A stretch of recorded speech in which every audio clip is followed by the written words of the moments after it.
Something I love to do, I'm not very good at it, I'm definitely a total beginner even though I'm 40 years old, is I love to skateboard. And so for today's feat, we've got a skateboarding challenge. The challenge is to skateboard for 10 miles. Actually push a skateboard for 10 miles. It's okay if you're downhill sometimes and uphill sometimes as long as you're only on foot power. It's a real feat for feet. For all you old people out there, when's the last time you really learned how to do something cool like skateboarding? If you're 40 or 50 or 60, or 30 or 20 or 10, you should learn to skateboard with us right now in this feat. So all you need to do is get a skateboard, find someone with a skateboard, borrow a skateboard. I'm happy to loan out any of my skateboards if you live near me, and just get to pushing. It's really cool to learn how to do something like this when you're older or younger. It's a life skill. So let's talk about the different parts of a board, okay? So this is one of Lincoln's boards. This is actually a color changer. He got it in Puerto Rico. Inside, which is where we are right now, it's white, and outside it's blue, purple, kind of cool. But this is the deck, okay? So the deck's where you put your feet. And it's gonna vary in size, and the size is the width and also the length. So the width for like a regular skateboard is gonna be somewhere between 7¼ inches to like 8¼ inches. The length of the deck can kind of determine if it's like a trick board like this or like a longboard like some of these other ones over here. The other thing to look at is wheels, okay? So if you look at these wheels on this board, it's like a short board, but it's got like longboard style wheels. These are like cruising kind of wheels. So if they're a little fatter, wider, flatter like that, then they're just gonna cruise a little bit better. But they're much bigger, which means if you're going over cracks or bumps or anything like that, it kind of evens it out. It gives you more of a smooth ride, you know? Like cruising, chilling, peace, you know? So that's a lot of, whoa, whoa! Set that up for the shot, but apparently, it couldn't quite hold the weight. Whew!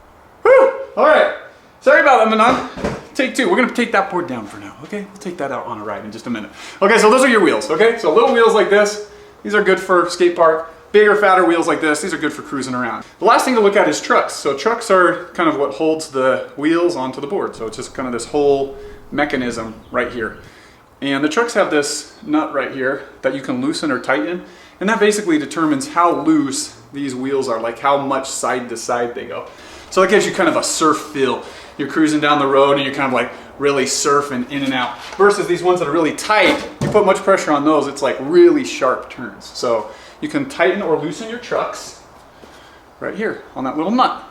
My recommendation is to go find your local skate shop, because at the skate shop, they're usually super friendly and super helpful. Even guys like me, I got this for my 40th birthday. Okay, and I walked into the skate shop and I told the guy who was like 20 years younger than me, hey, I'm like an old dude that kind of likes to skate, but I suck at it. And he was so helpful in helping me choose out the right board, the right trucks, the right bearings, the right wheels, everything. And he didn't care that I was 40 years old, and he won't care if you're 10 years old either.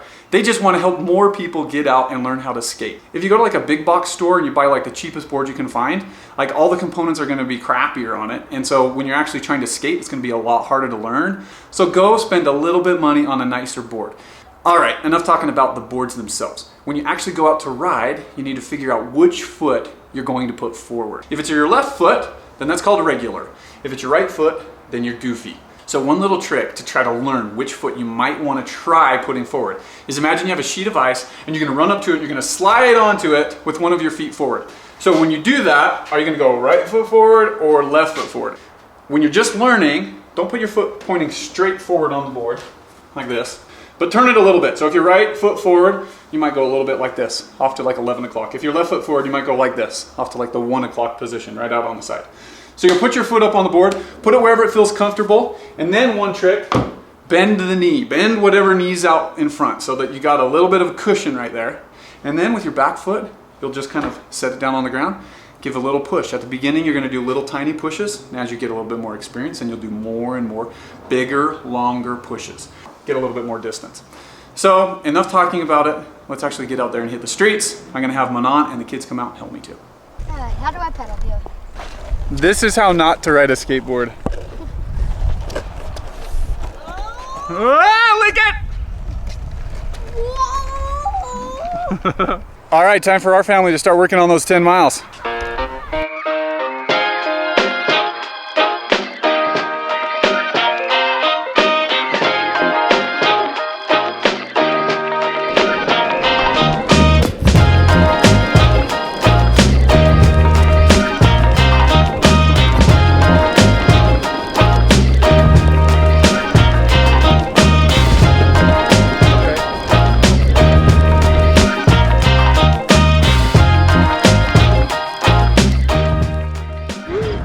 Lincoln has some mad skateboarding skills.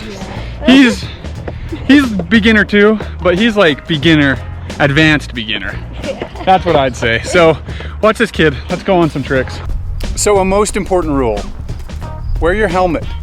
Obviously we're newbies because we forgot our helmets, but we got them on now. Here we go again.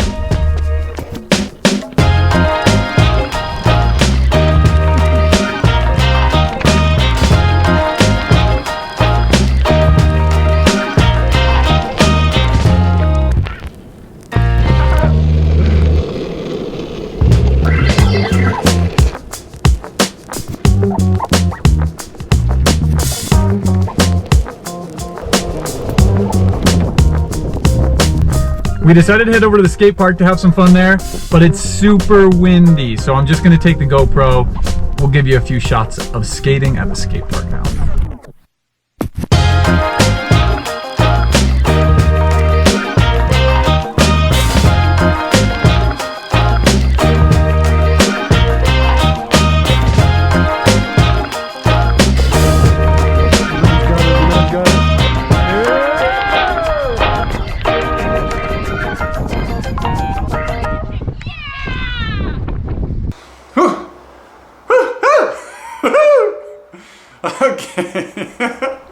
Okay, that was a lot of fun. I'm a little bit sweaty now. Had some fun out, got a couple of miles in, so I'm 2 miles down on my 10-mile challenge. And it was just great to get out. I actually feel awesome now that I was able to get out on my board and push it around a little bit and skate.